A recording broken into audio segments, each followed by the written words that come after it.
Well, good afternoon, everyone, and welcome back to Sermon Preparation Workshop here at St Martin in the Fields. And I am joined by our vicar, Sam Wells. Hi, Sam. How are you? I'm just overwhelmed by the quality of the interview you did last night with Casa Pancho in our autumn lecture series. I just almost impossible to find words. Well, I've honed my skills here at Sermon Preparation Workshop, so it was nice to bring them to the masses in that setting There you too. go. I laughed, I cried, I wept for sheer joy, as the reviewers put it.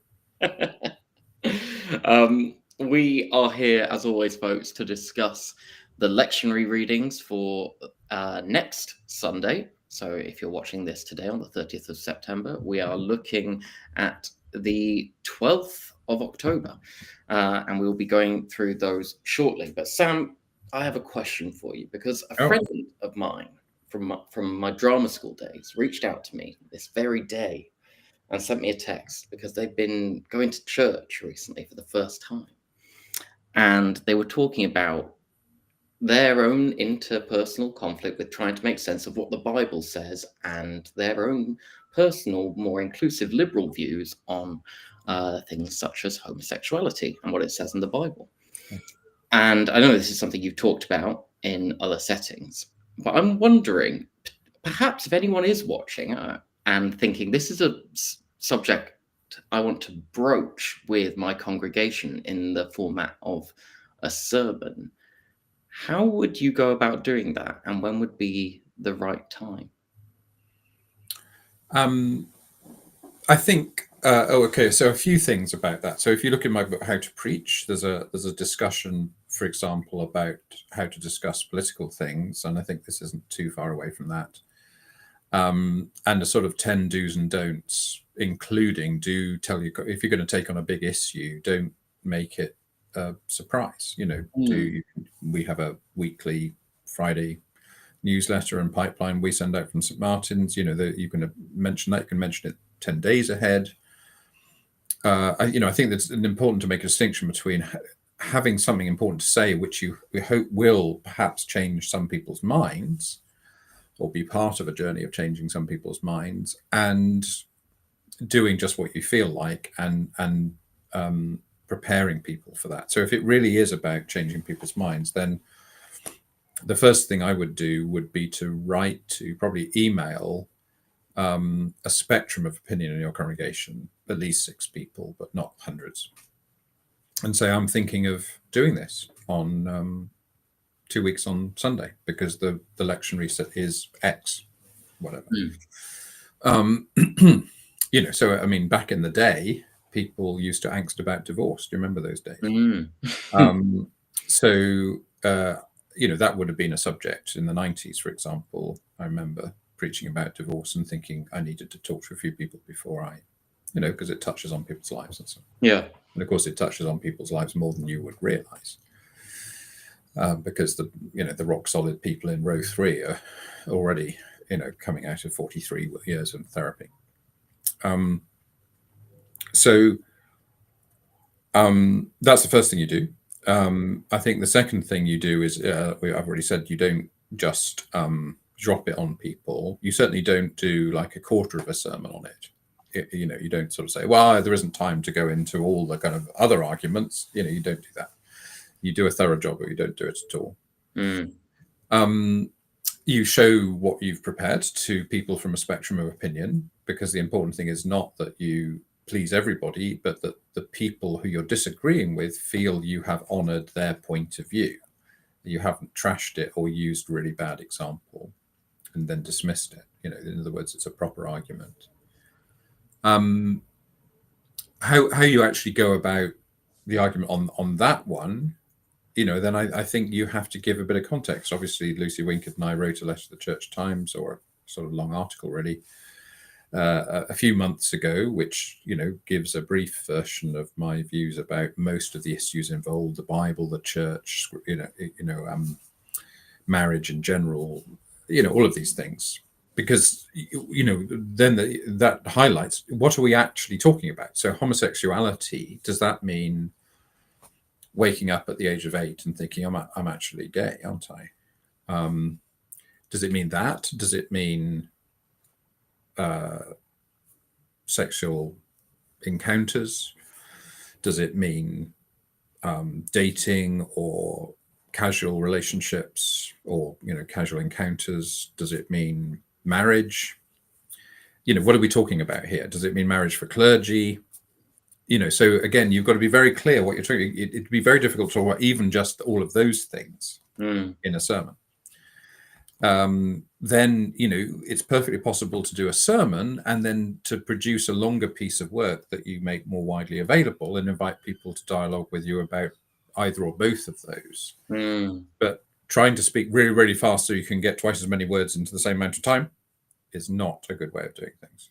Yeah. So just think about it in all those different kind of ways and make use of other people. There may be, and I'm not encouraging this, but I do sometimes get an email from Minnesota saying, I used to watch you at Duke or whatever, and I've just written this thing. Do you mind casting your eyes over it and telling me where it can be better? That doesn't take me more than 10 minutes to respond to. That's okay. So ask people, who you respect, who you think might add something to your point of view. It's bound to improve it.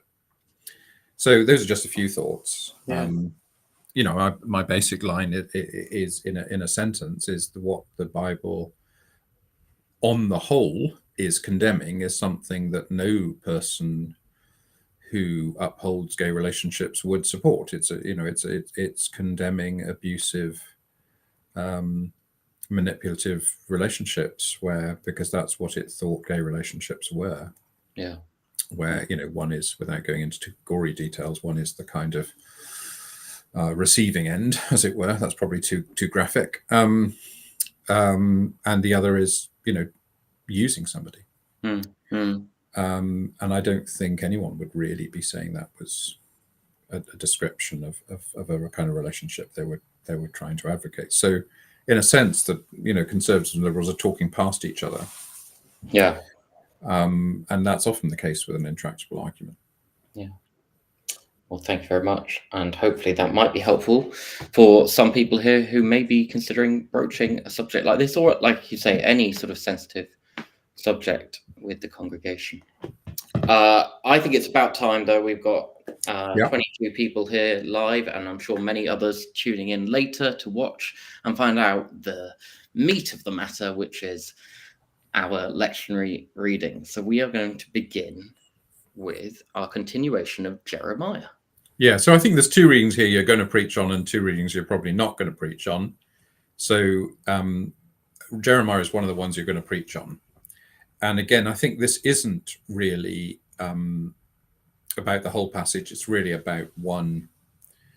So I suppose it's the last three verses. So it is most of the whole passage. But so this is written. I mean, I think that you probably do need a bit of context if you're going to preach on this. So I tend to get a bit bored of preachers that have looked up the context and then assume their congregations are interested. But I think in this case, the scholars assume that this is written.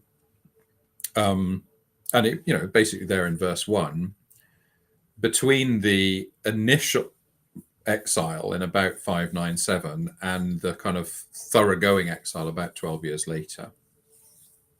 So Jeremiah is in Jerusalem here, and he's writing to the people in Babylon who are in the kind of vanguard, but before Jerusalem collapsed altogether.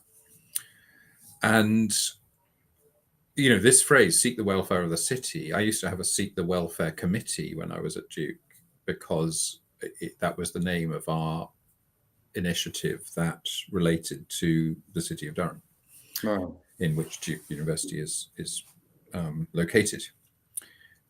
Because this has been such a resonant phrase for people in situations of adversity. And I see it as a kind of fulfillment of Genesis 12, where Israel is called to be a blessing. Because you'd think that I think we can miss how serious the exile was. If you imagine yourself in Vichy, France, where you're French and you've got German occupation and it's a bit of a nightmare. To say seek the welfare of the city, that is a huge thing to say. That in a sense you will by blessing your oppressor, you will disarm them and convert them in a kind of way. So the line here, I don't know what the scholars say about this line, but take wives for your sons, give your daughters in marriage. I don't know if that is saying to other Jews or if that is saying to locals. Right. If it's saying to locals, obviously it's a huge thing to say. It's not quite clear. So I think there's an ambiguity about that. I'm not sure any exegetes are really going to unravel that ambiguity. But whatever it's saying is this is going to be for a while. Build houses and live in them. Plant gardens. That's going to take a while. This isn't going away in a hurry, and you need to have a long-term plan for this. And I think for pastorally, if it's if it's April 2020, and you think the COVID's going to last a while, or if it is a situation where personally, where a member of the congregation is facing an adversity that is maybe not permanent, but is going to be quite long lasting. This is a kind of a disposition. So it's a great passage to speak into a particular context, and obviously everyone's context is different. And that was the amazing thing about COVID, is for a moment in our lives, everyone's context was the same. But on the whole, everyone's context is different, and the preacher will be the best judge of whether this speaks either interpersonally or collectively into the congregation's setting. But it's definitely a sort of an ethic of being a blessing to those around you in a context where people would expect you to be a subversive presence. I wonder in what ways is it similar or different to the bit we were looking at last week from Jeremiah, this kind of there will be houses and vineyards built in your land kind of thing. Is there a similar kind of hope for I think it's the other side of the coin. Right. I mean, so the first side of the coin is you will come back, and this side of the coin is you will be there a long time. So they're both a very attractive disposition, but they're not the same. And could you imagine, I don't know, doing a kind of if say someone had preached on that in the previous week, doing a kind of two-part thing on a similar subject? That would be fascinating. While my colleague was rhetorically very persuasive last week, I think you'll find it's difficult to do that. I mean, if it's the same person both times, if you're sharing, you can't. I think you've got to do that quite carefully, otherwise you could end up virtually contradicting everything you said last week. Yeah, of course. Okay, good. Okay, well, let's move on. We're going to have a look at a familiar.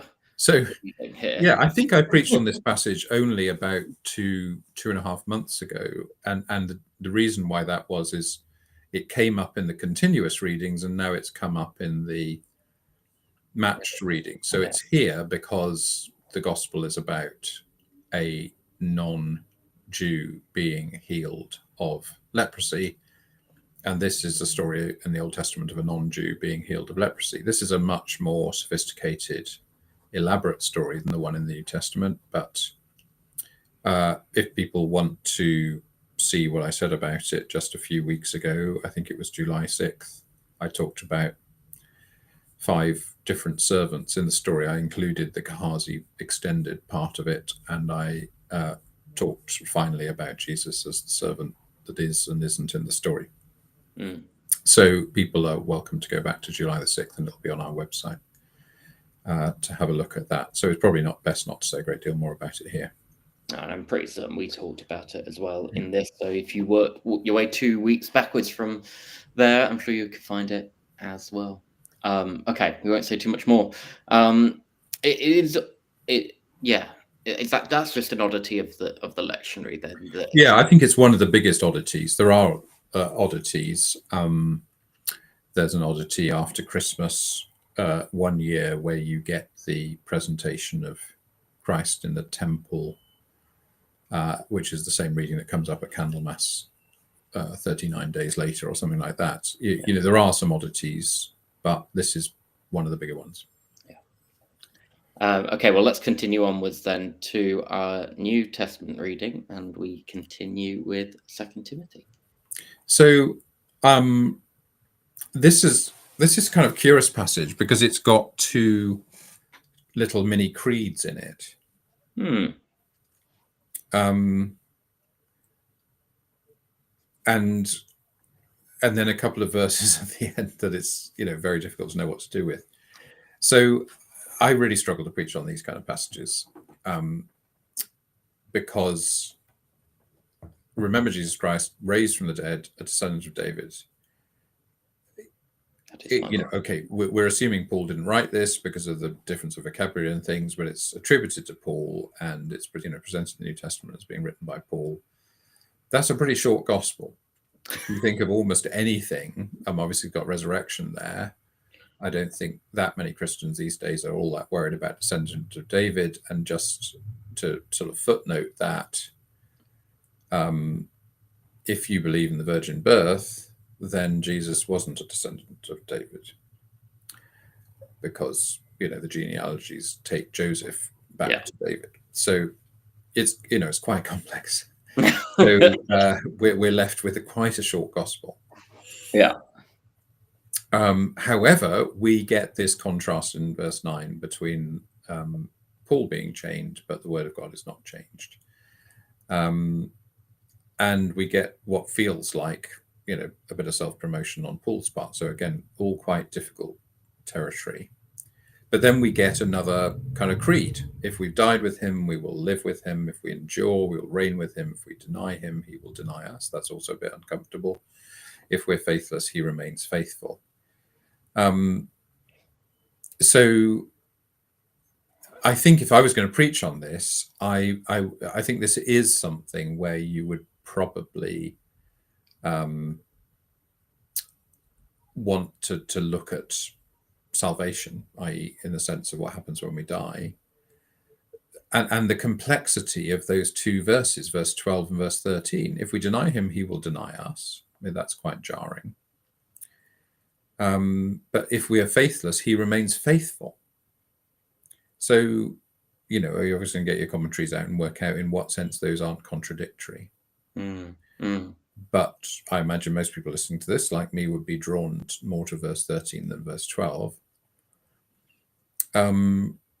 He cannot deny himself. I think that is, to me, you know, I have this phrase I've used a lot in the last few years. God's means and God's ends are identical.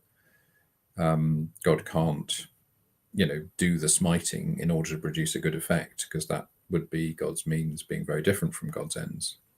So he cannot deny himself, I think, is quite a resonant thing. And if you know, it came up again in our discussion at St. Martin's about the West Bank at the weekend, the question of what do we do with all the smiting in the Old Testament.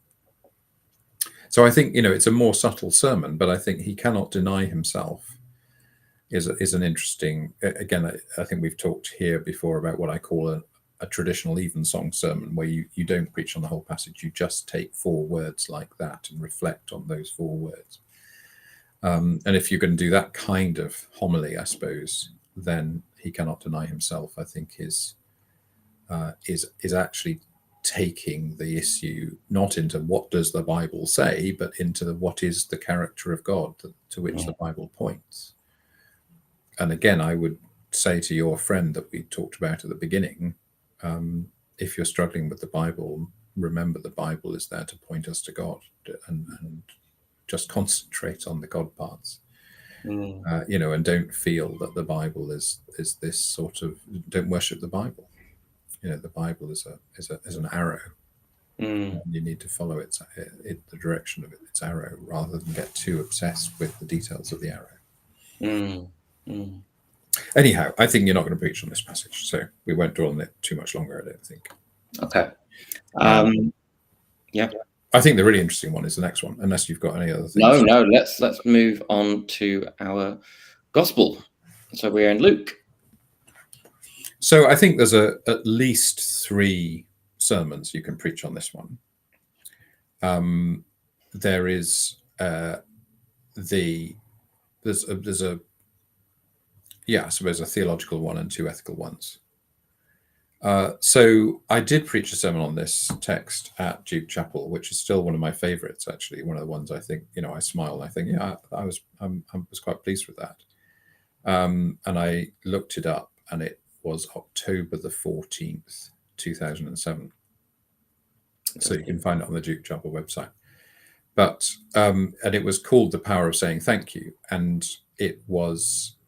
I'm just going to read it. It's very self-indulgent, but I'm going to read you the beginning. Oh, great. Of that sermon. One of the things I like best about living in America is that almost everyone's up for a conversation almost all of the time. I'm walking down to the parking deck or around downtown Durham. The stranger I walk past says, "Hi, how are you?" I've learned that the correct answer is, "I'm good, how are you?"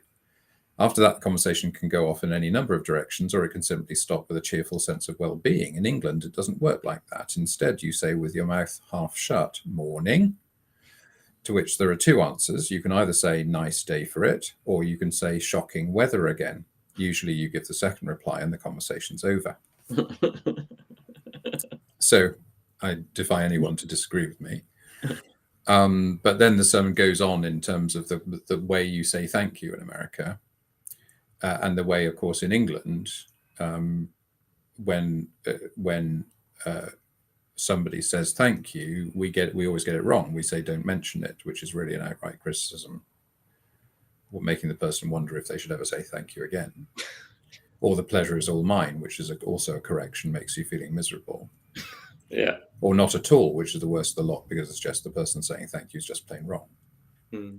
So the whole thing is a meditation on the power of saying thank you, and it's well, you'd appreciate this, I suppose, because it's like an improvisation game where the person slaughters you and draws and quarters you and does all these ghastly things to you, and you continue to say thank you until you've basically defeated them, and there's nothing they can do to you that you can't say thank you to, and it's actually you actually get tired of being the person who's doing horrible things, which is usually the fun part, because the person is just constantly tying you around their little finger by saying thank you. And that's basically the motif of the sermon, which is saying, if we can find ways to give thanks, we are impregnable, undefeatable. And so that's why the sermon's called The Power of Saying Thank You. And it ends with the story of Martin Rincut, who was the pastor of Eilenberg in Germany during the 30 Years' War, when Germany lost a third of its population. He lost his wife and multiple children. 1 year, the Eilenberg was a walled city, and people would run there, to get away from the plague, and he was taking dozens of funerals every day. It's kind of Monty Python like in its grotesqueness, really, his story. And then when the Peace of Westphalia was signed in 1848, he sat down and wrote, "Now thank we all our God." So that to me, that story just epitomizes the whole message, really. So anyway, that's the kind of ethical sermon about the power of saying thank you, and it's not, I don't need to say any more about that in terms of the effectiveness of that, but I think there are a couple of other things that you can do with this. In a sense, the interesting theological one is to say, Jesus says, go to the priests, presumably in the Jerusalem temple, and what is it, prostrate yourself or something like that. Yeah. And he does, one of the Samaritan, does he know that? Well, that's getting into all sorts of theological questions, but obviously Samaritan wouldn't have gone to Jerusalem. He would have gone to Mount Gerizim, by just above Nablus. But the point is that he comes back, and all the things that he was supposed to do in the temple, he does to Jesus. In other words, he's saying Jesus is the new temple. And he's a Samaritan. So it's a kind of almost reverse of the Good Samaritan story, where the Samaritan in the Good Samaritan story shows the Jews how to be, holy and faithful. And in this story, the Samaritan shows the Jews who God is. Yeah. So that's a real theological sermon. Not everybody may feel up for that, but I think it's a really interesting one. Yeah, it's an exciting one.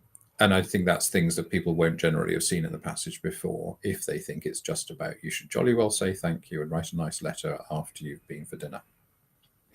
If that's what they think this passage is, then I think it's a bit more interesting than that. But there's a third element. There's a third sort of dimension. Let me just see if we were going to take a different approach to it.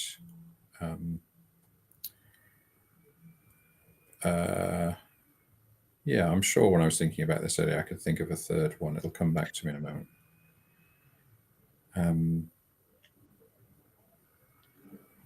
Well, I mean, your faith has made you well is a really, really interesting line. It's like a lot of last lines in healings and parables. It's not quite clear that it fits with this story. So, it feels like a thing that Jesus said and the gospel writer sort of put in, but it's not quite sure it belongs in this story. So that that doesn't make for easy preaching. I suppose that's right. It's come back to me now. The third sort of way to preach on this is a bit like a sermon I preached a year ago on Mark 7, the Syrophoenician woman. It's about the ever widening of God's mercy. That if you see the ever widening of God's mercy as basically what the Gospels are about, first of all to the Galileans rather than the Judeans, and then secondly to the poor, the blind, and the lame, and then thirdly to the Gentiles. I suppose I missed out the sinners, but ever widening. So this is to the Samaritans, to even to the enemy. And again, the Samaritan turns out to be the person that gets the gospel quicker than the regulars, if you like. So you could combine that sort of ethical dimension with I suppose it's half and half, isn't it? So I think you can combine what I've suggested as number 2 and number 3. Yeah. And make a really interesting sermon out of a mixture of the widening of God's mercy and the fact that the Samaritan is the one that sees Jesus as the new temple. So lots to say about either the Jeremiah or the Luke, but not so much to say about the Timothy, I'm afraid. Well, that's fair enough. This has been really helpful, Sam, as always, and lots of interesting things to get our teeth stuck into. So do have a look at all of this and consider which you will be preaching on if you are preaching. And we will be back next Tuesday to continue looking at some more. So until then, have a wonderful week, and we'll see you next Tuesday.